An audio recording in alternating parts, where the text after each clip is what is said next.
Hi, and thanks for logging on to the Daily DVAR Halacha. And here's a brand new halacha for you, and it's for Monday, the 29th day of December.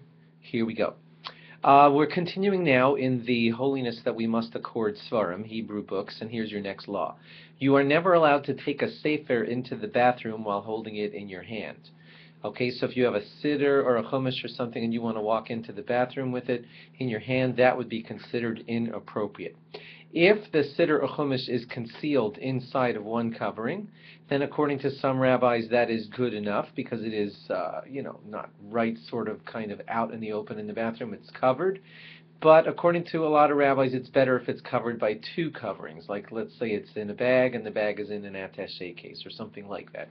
That's the better way to have two coverings if you're going to take something like a chumash into a bathroom. This might shock you, but if you have a room that's filled with svarim, then it's not appropriate to change a diaper in that room right in front of all of the svarim. That's the holiness that we give to those holy books, and therefore changing the baby right there in front of all of those svarim is considered improper. If it's a room that just has an occasional sefer, one or two lying here or there, then it's not considered a problem, but a room that's filled with svarim should not be a place for changing a child. If you want to store things inside of a sefer, you know how sometimes you have a folder and you want to keep it flat, so you just put it inside of your chumash with you?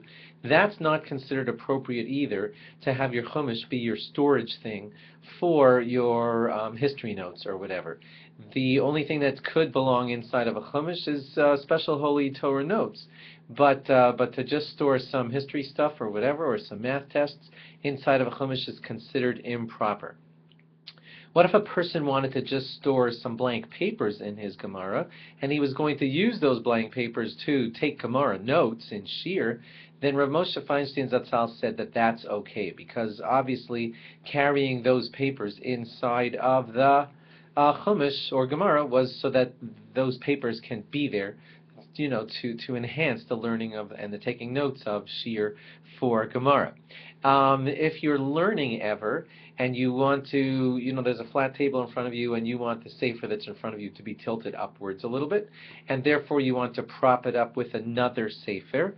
So the halacha is that you are, but listen to the end of this sentence, you are allowed to prop up a sefer with another sefer if the sefer that's doing the propping is of the same or lesser holiness than the sefer you're learning from. For example, if it's a chumash that you're learning from, and a siddur is propping up a chumash, then that would be considered okay. But if it is a siddur that you're reading from, and the chumash is propping up the siddur, that would not be considered okay. Thanks for logging on. Log on again tomorrow for more. Bye-bye.